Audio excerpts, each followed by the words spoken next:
You say, I'm going to find the way or I'm going to make the way. What is it that's going to truly fulfill you? Getting things is not going to make you happy. You want clients for life, not just customers. They want you to supply them more information. You've never thought through an exit strategy and you got almost nothing for it. There's a resource that people believe is missing. But failure comes from all the little things. Activity without high levels of purpose is the drain of your fortune. So use your body and your voice.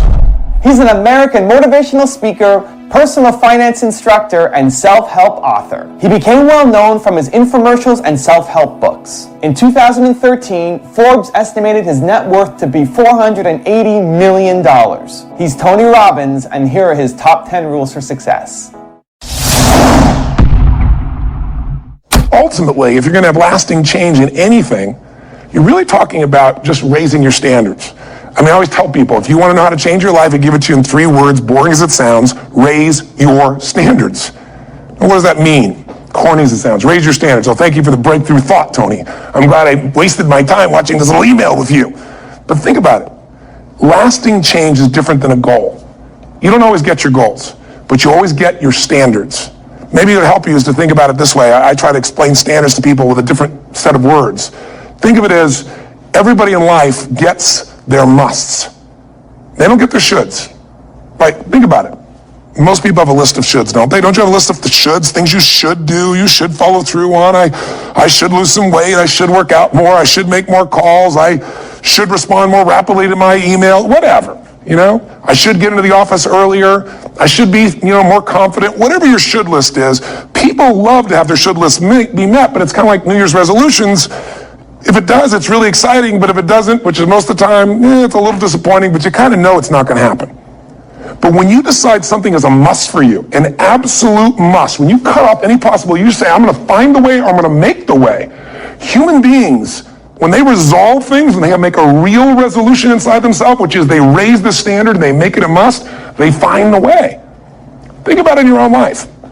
Haven't you had some area of your life where you raised your standard and your life has never been the same?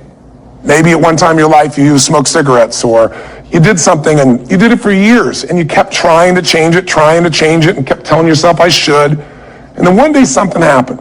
Something just clicked you over. Something took you over that kind of tipping point. And inside yourself you said no more. And it was a very, very different experience, wasn't it? Something inside of you shifted. And what was a should became a must, and you've never gone back. Is there an area like that in your life you can think of? Again, did you ever smoke cigarettes? Did you ever eat a certain way, drink a certain form of alcohol, and then finally say no more, and you just don't go back? And notice this, it doesn't really take any willpower anymore. Because somewhere when we make this click, when we make something a must, we attach ourselves to it. It becomes part of our identity. And one thing I've learned in the last, 33 years of working with people from now over 100 countries, 4 million people, is human beings absolutely follow through on who they believe they are. If you said to me, well, I'm really going to work hard to stop smoking, but I've been a smoker my whole life and I am a smoker. I know your days are numbered. You're going to be back smoking cigarettes again, because we all act consistent with who we believe we are. I tell people the strongest force in the whole human personality is this need to stay consistent with how we define ourselves. If you define yourself as somebody who is really conservative, you're not going to be crazy and act nuts unless you're really drunk or something, and then you can say it's the alcohol, when it's really just you finally getting permission to be yourself. The alcohol is your excuse. If you're a really crazy person, you act crazy, outrageous, playful. You don't act conservative because that's not who you are. Very often people say, well, I can't do that. I'm not that kind of person. And I always say to people, really, when did you define yourself? I mean, really, how many years ago did you come up with what you could and couldn't do in your life? How many years ago? Most people, if they really look at how they're living their life today, it's based on a set of standards, a set of beliefs that they made choices about 10, 20, 30 or more years ago. I mean, very often we made decisions in our youth or very young about what to believe, about what we were capable of, about who we are as a person, and that becomes the glass ceiling, if you will, that controls us. There's a corny metaphor, but it's true. I remember one time I was with my family at the circus, and there was a person there, and they had this big, giant elephant. And you look at this elephant, and they take this little rope, put it around the elephant's neck, and they drive this stake into the ground. And I mean, you look at this and you know that elephant could rip down the entire tent with almost no effort. And yet the elephant doesn't struggle, doesn't try. Why? Because the elephant's conditioned. And they take that elephant and condition the elephant when it's a baby elephant. That's how they train them. When it's a little baby elephant and it doesn't have the power yet, they put a big rope around it and they drive this huge stake in the ground, and the elephant fights and fights and fights. And one day, finally, that elephant decides, I'm not capable of pulling this out. And once that becomes the definition of an identity of anyone, an elephant in this case, they don't even try anymore. It's just who I am, that's how it is, that's just the way it is in my life. I'd like to ask you to take a look at any place you've got a limitation and ask yourself, when did I decide to accept that limitation? And you may not even see it as a limitation. You might see it as just, that's who I am. But so often in our lives, we've adapted to be a certain way so that we don't fail or so that people will like us or respect us, but it's not necessarily who we are. Joy comes when you're spontaneous. It's really hard to be truly happy when you're not being yourself. And most of us have no clue who we are. And so a big part of my work, if you've ever been to an event, you know, is to get people to do things spontaneously without thinking, because that's when the real you shows up. That's when the energy comes alive. And when you do that, when you start to connect to your true nature, suddenly there's energy available for you to set a higher standard for what you want in your life. That's what this is really all about. And when I talk about standards, when I talk about, shoulds versus musts, think about your own life. I know there have been areas in your life where some point in time you just shifted and you raised the standard and your life changed. Because whatever people have their identity attached to, they live. We live who we believe we are. That's just how it works. It's just kind of like, I'll give you an example. Look at your physical body. Your physical body today is an absolute reflection of only one thing. Not your goals, not your desires, but your standards.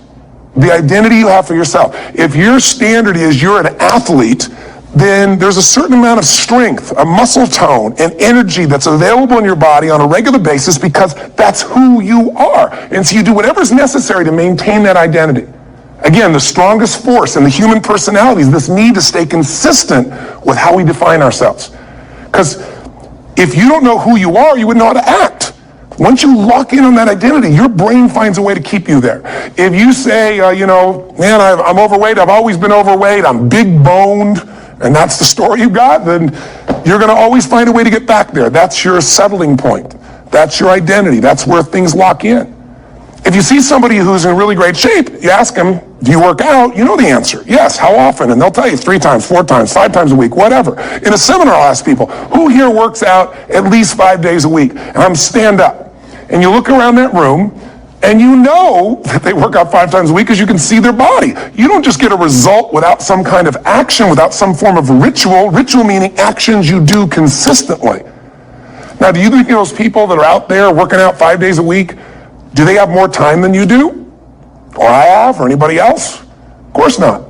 Is their life less busy? Of course not. It's just a must for them. They must work out that way, and they've made that turn and their life changed.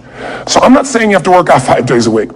I'm just saying whatever you really want, wants don't get met consistently. Standards do. Whatever you identify, this is who I am. And so it's not so much about changing your identity as it is expanding it. Deciding that, instead of your goals to lose 10 pounds, which is not compelling, what if your vision was to get back to my fighting weight?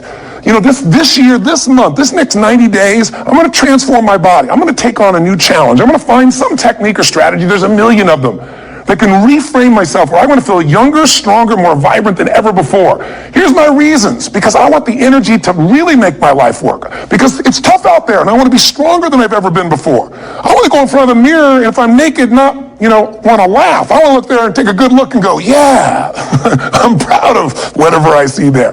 Whatever it takes, something's going to make you laugh, smile, something that's going to tease yourself, but something's going to move you to another level. If you identify yourself in a new way and you own that every day, and that becomes the standard of how you live, you'll find the way to make that standard real.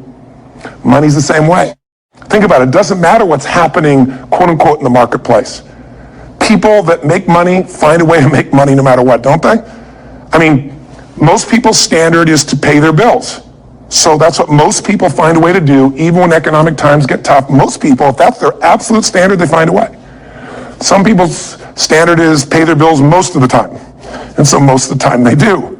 Some people's standard is not just to pay their bills, but to take care of their family and maybe even some of their friends. And they find a way.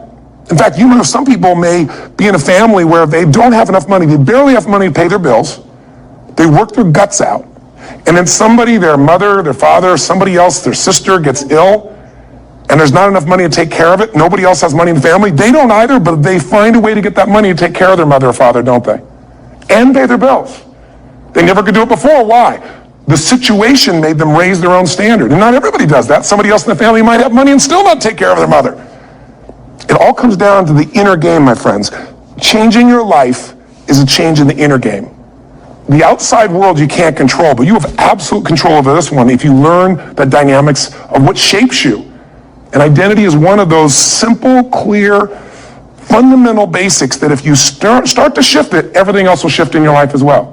Some people, by the way, have to have more than enough money to do what they want, when they want, where they want, with whomever they want, contribute the way they want. And if that's their must, they find a way. I know that sounds overly simplistic, but it's true. You know, somebody once said you can take all the money in the world out of the hands of everybody, out of all the wealthy people in the world who are really successful, give it to other people. It wouldn't take too long, those people would have it back in their hands. It's not because they're manipulative, it's because they have a standard. Some are manipulative, don't get me wrong, but they got a standard of what they're going to find a way to make happen. I'm just simply saying to you, take those 3 magic words and live them. Raise your standard. Michael Gerber, the guy that wrote the E-Myth, talks about why so many young businesses fail. And one of the things he says is most people are not really entrepreneurs, but they think that's what they should be. They think that's the sexy thing, that's the most attractive thing, that's the best answer. And what I say to you is, you got to separate the vehicle from the outcome. What is it that's going to truly fulfill you? What is it that's going to give you that extraordinary life? What's going to make things magnificent on your terms, not somebody else's terms, not your father, your mother, your background? What is that really? Separate the vehicle, because there's many ways to get to that vehicle. But I'm saying, sometimes you got to reevaluate what's going to really make you fulfilled. What is your gift? Are you an artist? Are you the talent that can produce something no one else produces as a skill or a product or a service or some impact? Are you incredibly good at management? You really know how to manage or lead people? Are you an extraordinary entrepreneur that can take that gigantic gut load of risk and can create the vision and attract the talent that you need and the managers and leaders?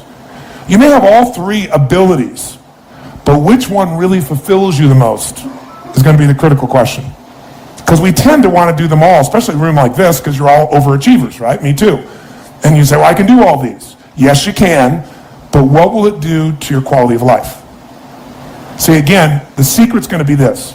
What is an extraordinary life on your terms today? Getting things is not going to make you happy. That's good news in a tough economy. It's a good reminder. It doesn't matter what you get. It doesn't matter whether it be money or opportunity. All those things might excite you for the moment. Even a relationship, as magnificent it may be, might be exciting for a while. But if you don't keep growing, that relationship isn't going to stay exciting. So the secret to real happiness is progress. Progress equals happiness. And if we can make progress on a regular basis, we feel alive. And that's why at the beginning of the year, we get this thing like, okay, I can have this fresh start. I could really do what my soul desires. I could expand. I could grow. I could improve. I could change. Or maybe better than change, I could progress. See, think about that. Progress is an aliveness to it, doesn't it? You don't have to work at changing. People say all the time now, well, I'm working on changing. Don't worry about it. You don't have to work on changing. Change is automatic. Your body's going to change whether you want it or not as the years go by. And no matter how hard you work, there's going to be some changes going on there. The economy is going to change no matter what you want it to do. The weather is going to change. Relationships are going to change. Everything in life is always changing. We don't have to work on change. Change is automatic, but progress is not. So if you want to make real progress, then you really got to look at your life in a different way. You got to say, I got to take control of this process and not just hope it's going to work out like people do who make a resolution. Treat people at the end of the relationship like it's the beginning and there won't be an end. And that's not just your intimate relationship. What if your customers, what if you fell in love with your customers, with your clients, more than your product, more than your company?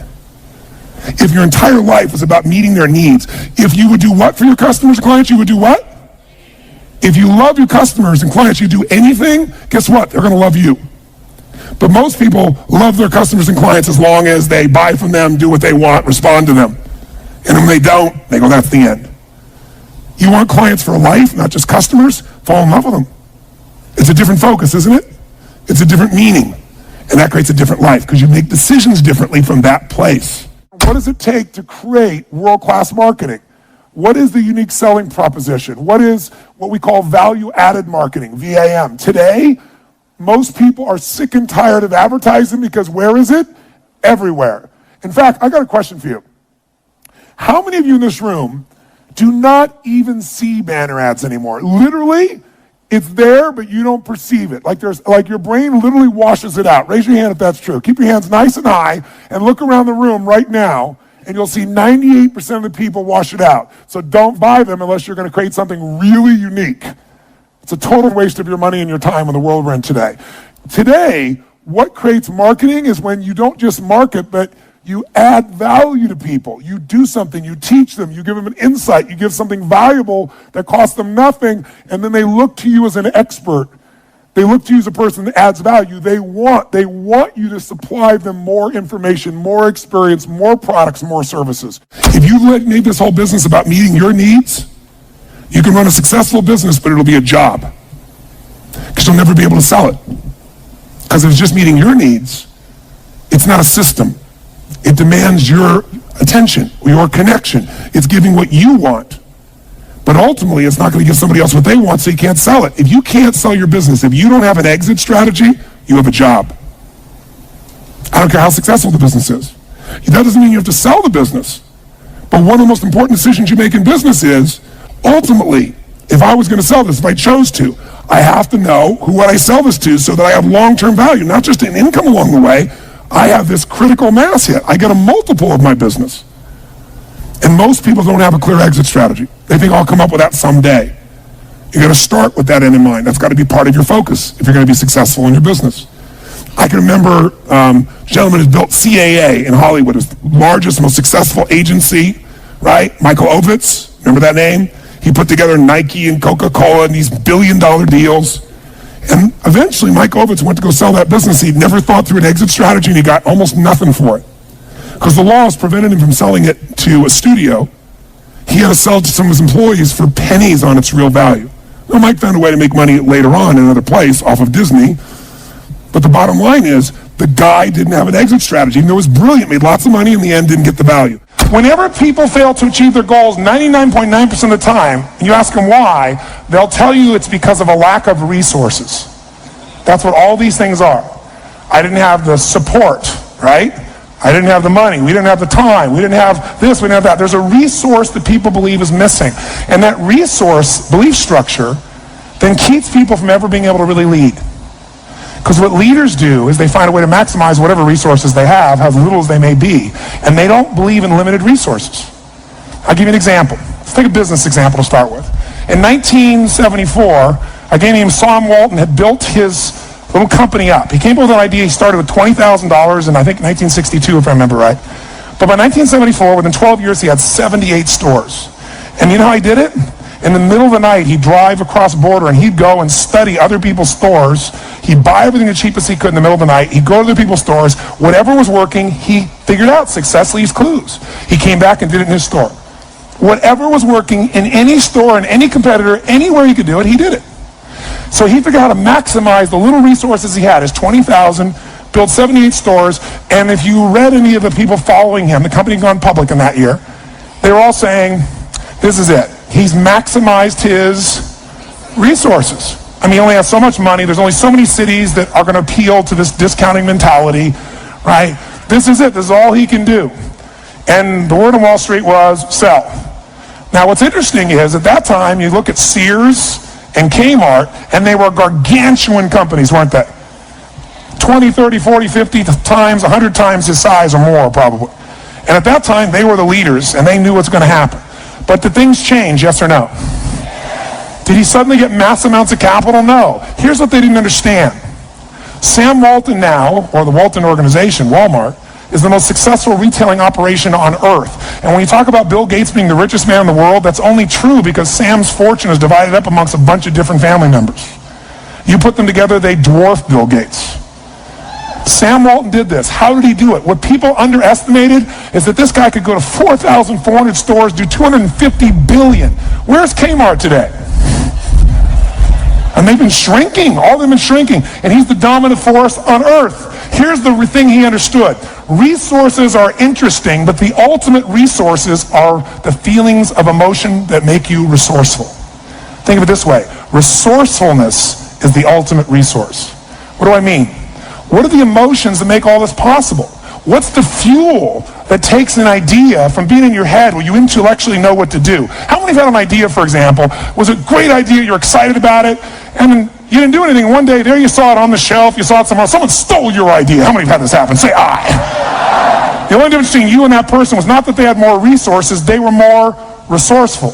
Success and failure are not giant events. They don't just show up. You don't just suddenly become successful or suddenly have this cataclysmic event that makes you fail. It may look that way, but failure comes from all the little things. It's failure to make the call. It's failure to check the books. It's failure to say, I'm sorry. It's failure to push yourself to do things physically that you don't want to do. And all those little failures, day after day, come together until one day some cataclysmic event happens and you blame that. That event happened because you missed all the little stuff. Do you agree with me? And success, by the way, is not some overnight event. It's all these little things. Success is having a vision. Success is making it compelling. Success is really seeing it and feeling it every day with strong enough reasons. Success is feeling the sense that I'm here to grow and I'm here to give something to the world more than just myself. All the little stuff.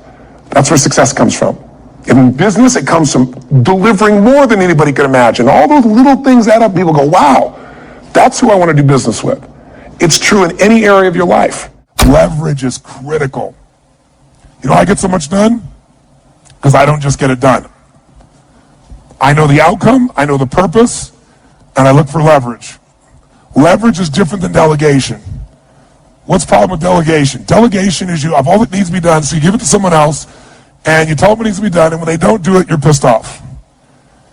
Leverage says, I can move the biggest boulder in the world with a little bit of effort if I got something I can do it with, but I'm still part of it. So leverage is, if I'm going to leverage something here with Tom, I'm going to make sure Tom understands the what?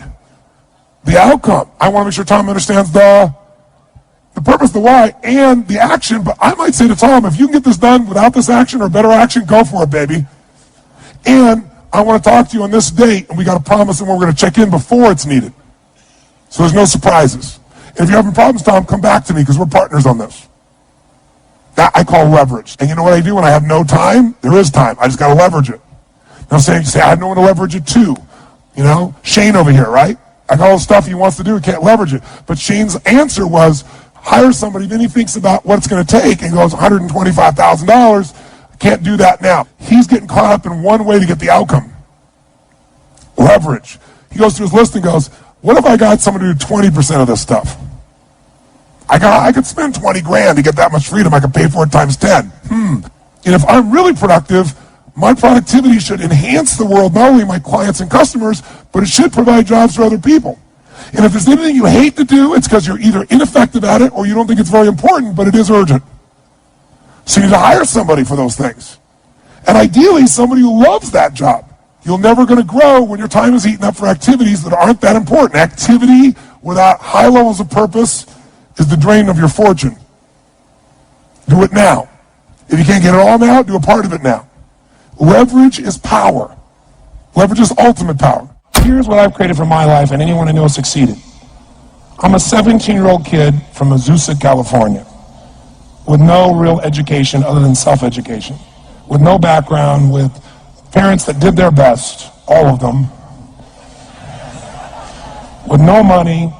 But I did one thing. I love people, and I had an enormous demand I made upon myself, and I sculpted my mind and my emotions to get me to do whatever it would take to achieve and to contribute. But to do that, I did it by using my body and changing my focus. I did it by putting myself in a peak physiology and using what I call incantations. Can you train yourself to believe something? Yes or no? Absolutely. How many of you ever made the fatal mistake of going to Disneyland or Disney World, and while you're there made the fatal mistake of going to a ride called It's a Small World After All? What happens for about a week after you're out of that damn place? You're still singing this thing in your head in 24 languages, right? Well, let me tell you something. How many of you have things when you want to go achieve them and this part of your voice goes, oh, it's not going to happen, or forget it? How many got a voice that sometimes interrupts that good pattern? Say I. And what you want to do is train a new one.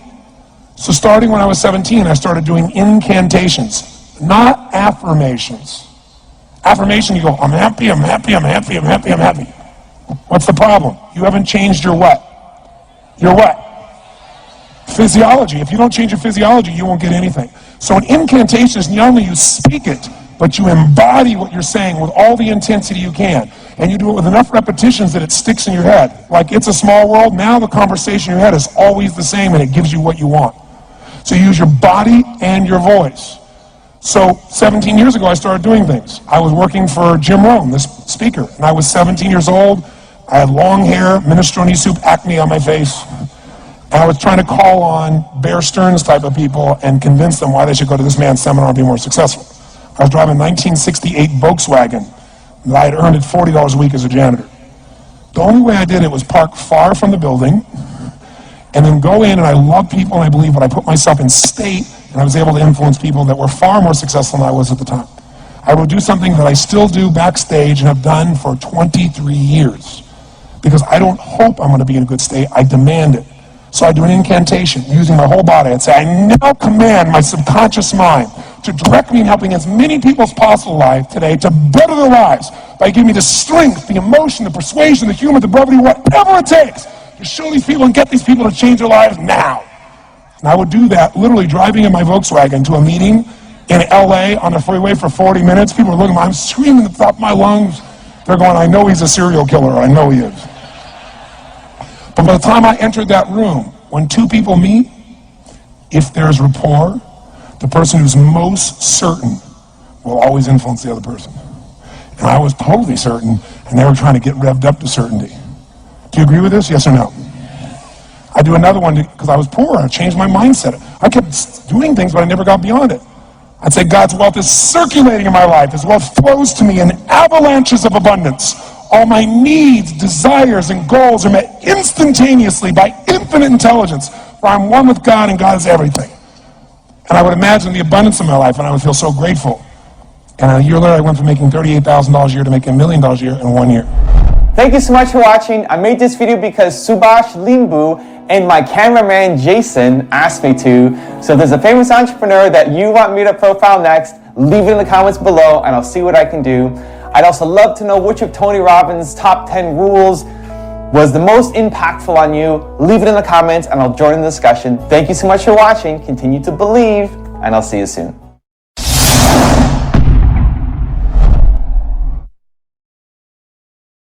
There's a man named Ken Blanchard who wrote those books called the 1 Minute Manager books. And he said something very early in my life. He said, Tony, a business will always consume whatever's available. And he said, I see you're coming out with your first book. I was 24, and it was Unlimited Power. And he goes, you're coming out with this book. I think it's going to be a big success. Do not put that money in your business. Take that money and put it into a separate investment account that nobody else touches. He said, I'm telling you, the business will get all the benefit of all the media, of all the things that come to it, but the actual dollars of that should stay out. He said the same thing when I had an infomercial. He said, take that money and put it aside. Well, it was some of the best advice I ever got in my entire life because I put it aside, and there were times when that money was needed. But I was like putting it in a chapel. It was like putting it where it was sacred money and it was not going to be touched. If someone came along and said, you have no money for your business, but guess what? Obama just raised the taxes 20% more for your business, you'd scream, you'd yell, you'd be upset, and you'd pay it. So why not put your family first? Why not have a portion of what you own, or what you earn, I should say, for yours to keep? It doesn't go to Kate Spade, it doesn't go to Wall Street, it goes to your family. And the way you do that is you tax yourself. It's a wealth tax. You go, that's my freedom fund, and that comes off the top, and the secret is automated so you don't see it. That's really the most important. Very often you're getting what you're asking for. You're just not aware of how general you're asking. Clarity is power. The more clear you are about exactly what it is you want, the more your brain knows how to get there. Your brain is a servo mechanism. It's like a bomb. Those bombs, those missiles, they have a servo mechanism. So if the target moves, it knows what the target is, it follows it. Your brain, when you condition it, knows exactly what to go for and it'll find a way to get there. Did you ever buy a certain outfit or a certain car and suddenly see that car outfit everywhere? How many of you have had that experience? Say aye. How come that car outfit's everywhere? It always was everywhere, but now you notice it. And the reason is because there's a part of your brain called the reticular activating system, the RAS. That part of your brain determines what you notice and what you don't notice. Your brain spends most of its time trying to make sure you don't notice because you'll go crazy if you notice everything. But when you decide what's most important to you, your brain goes after it. Everyone I know who's successful builds what I call an RPM plan. An RPM is built on the metaphor that the way to get from where you are to where do you want to go to the fastest is you got to build power, like in a car, RPMs. And the R stands for they know the result they're after. They know what they want precisely. If you don't know exactly what you want or you let yourself get beyond that into something general, you're not going to achieve it. Clarity is power. You got to know the specific result you're after. What do you want? If you can't answer that question right now in your personal life, in your body, in your relationships, in your finances, in your spirituality, then you're not going to be as fulfilled as you want to be. Here's my assignment for if you want one. If you want to go from conversation to some action, here's a simple thing to do. What's an area of your life right now that you really want to improve? What's an area that's important to improve? If your body's great, how about your career? If career's great, how about your relationships? Intimate one especially, or your kids, or your relationship with your creator, your spiritual side of your life. Or is it your finances? Figure an area that really matters. Decide on that area. Number one, write down what your life is like in that area right now as specifically as possible. So you might say, well, I'm 13.5 pounds overweight, whatever the weight is, whatever the situation is, or my body fat's like this, or I wake up exhausted in the morning, and you write the truth of where you are right now. So you're real clear. Or I'm not in a relationship. I say I want a relationship, but I'm not in one, and I don't seem to find them. All the good ones seem to be gone is my belief.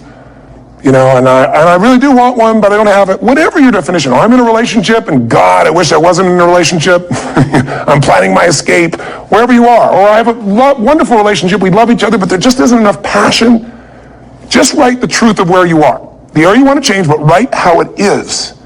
And then the second step is, this is where you got to be really honest with yourself. What are the rituals that have put me there? Because whatever results you're getting, even if you don't like the results, there's some rituals that are keeping you in that place. There's some rituals of what you eat or don't eat, how you move or don't move, how you sleep or don't sleep.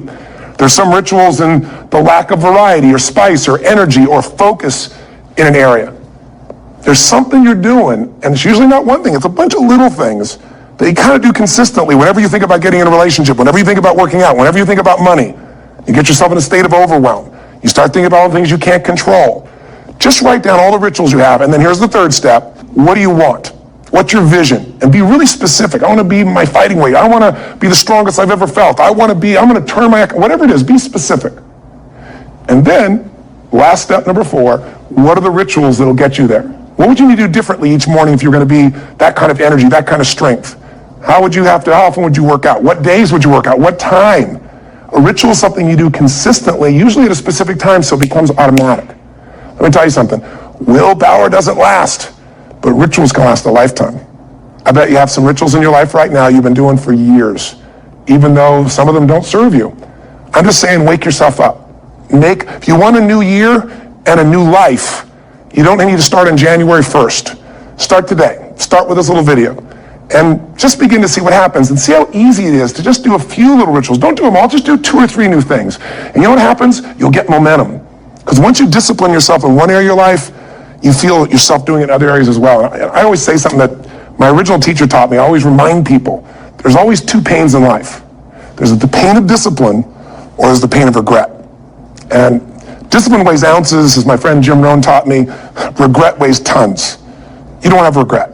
So right now, what do you want to change? What's it really like? What are the rituals that got you there? That'll take a little homework. If you're not sure, ask the people around you. They'll tell you what your rituals are. What do I really want in depth? What are the rituals that will get me there? And then get yourself to start a few of those actions and lock them in place.